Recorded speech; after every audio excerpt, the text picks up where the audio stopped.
Howdy, this is Matariento. I'm making this video in response to How the World Works, aka Lee Doran. His response video to TJ, aka the Amazing Atheist, about their just debates about free market capitalism and its pros and cons. TJ saying that it fails and has certain flaws, and Lee Doran actually gave very, very good responses and counter points to say that free market capitalism does work and it is actually one of the best systems out there. Um, what I want to say first is that how the world works actually does seem very intelligent. I give him credit that he's a very intelligent YouTuber. The biggest reason why is because he doesn't rely on talking points as his main base. He's very much into the field, very much into economics, and will provide a lot of evidence to prove his points as valid. And instead of just saying, "Oh, well, free market capitalism works and socialism doesn't," and do all the normal talking points normal people do, he finds very good examples, and I have to give you credit for that. How the world works, I'm very appreciative of that. I learned a lot of stuff that I actually didn't know.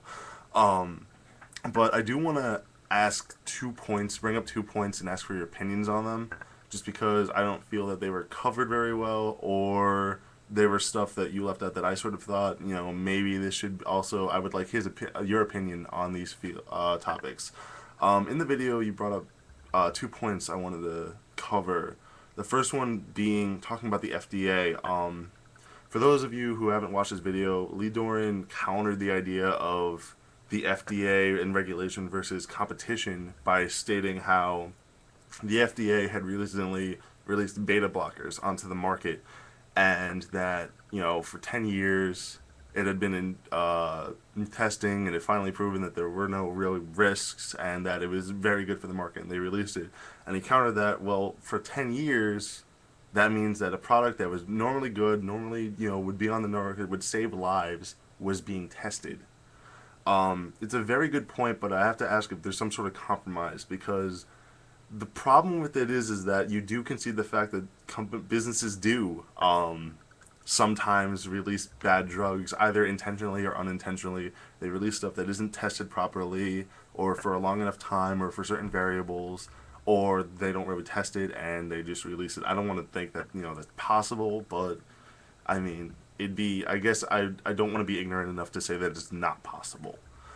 Um, so what I want to know, if there's a compromise between the FDA taking these experimental drugs that they're testing, and before releasing them on the market, after testing them for a little bit, uh, giving your point exactly was, what about the people who weren't going to live for 10 years, and that would really desire to actually be part of this testing to see if this would actually improve their lifespan and would work for them. Um, what I'd say is, do you think the FDA should allow that? Should they have some sort of copay system with the patient and maybe the government or something, and allow them to say, what, this is experimental. This thing is not proven, FDA approved or anything, but I'm not going to live for 10 years, and I don't know exactly when this is going to come out. I want to be able to test this now. I'm willing to take the risk if this is possible. Do you think that the FDA would actually approve of the FDA should do that, in which if someone's willing to pay some money and say, what, I'm willing to test this product out because it's really the last chance I have to live, that it would be better than what we have now? Because I agree that in essence, yes, it's not the best way to do that, to hold it completely off the market and say it's not allowed to be bought or anything, but you know, it's something better than testing a drug, not and relying on the company that made it, rather than relying on a third party. And I don't necessarily mean the government. I mean some sort of third party that would say, what, we tested this as well, and we agree with the company statements. This is very feasible, and this is very effective at curing whatever you have without presenting any big risks to your health. So I'd like your opinion on that, whether or not the FDA should go to some sort of compromise with that, just to help people who may not, have the time to wait for the FDA to test it and would just want to test it anyway. The second point I wanted to bring up was your idea of competition and more cornering the companies who corner the market and try to make monopolies. Your point, or how the world works point, I'm sorry, I'm talking directly to him, to you, was that companies will do a lot to try to corner the market and will try to if they have a lot of the product, they will try to reach, but that's a monopoly. Is that when you have almost all, or if not very most of the product, you will raise the prices knowing that your company's basically the best, only, or the best one to get it from. You brought up a very good point of people or other companies finding very good alternatives in order to try to work around that. But understand what my point is, that you have to understand that we're not the only ones that know this. The businesses and people who work in businesses also know the fact that the biggest thing that can risk their company's profits is competition, and will do almost anything to try to stop out competition.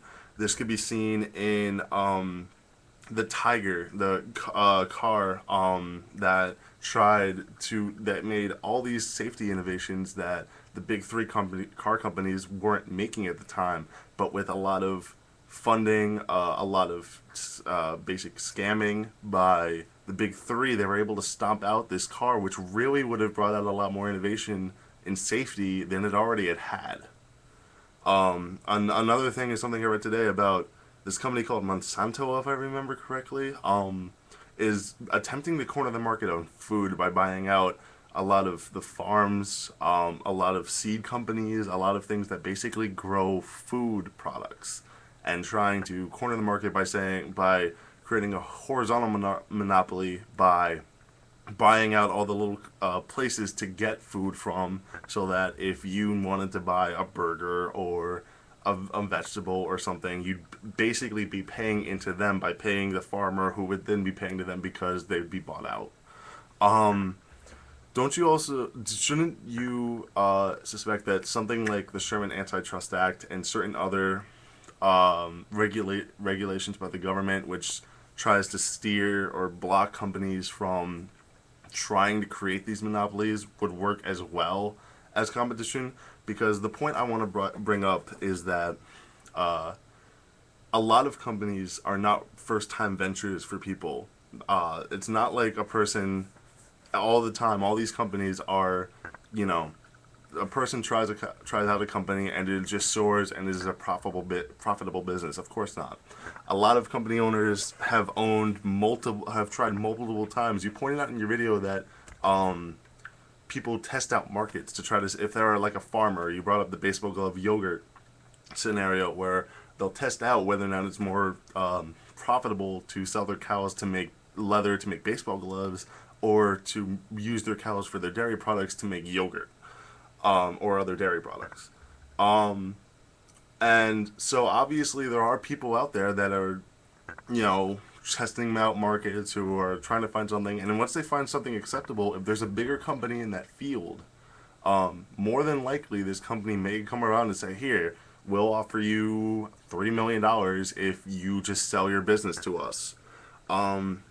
Would it really surprise you if there are people out there who would say, you know what, this is the, second, third, fourth time I've tried this business, and I'm offered this deal, which would basically set me and my family for life?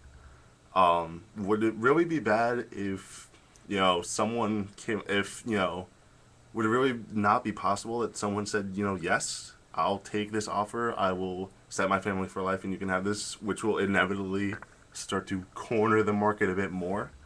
I'd like your opinion on that, and whether or not that certain regulations would actually hurt or help in that sort of regard. That, regulations, are they really that bad? And basically trying to say, you know what, if a company starts growing too big, we have the ability to try to say, no, you should allow other companies to build, to allow this competition to happen. That's my point, and I thank you, How the World Works, for bringing this up, but I just would like your opinion on these sort of things. Thank you. I'm Natalia Arianto. Have a nice day, everyone.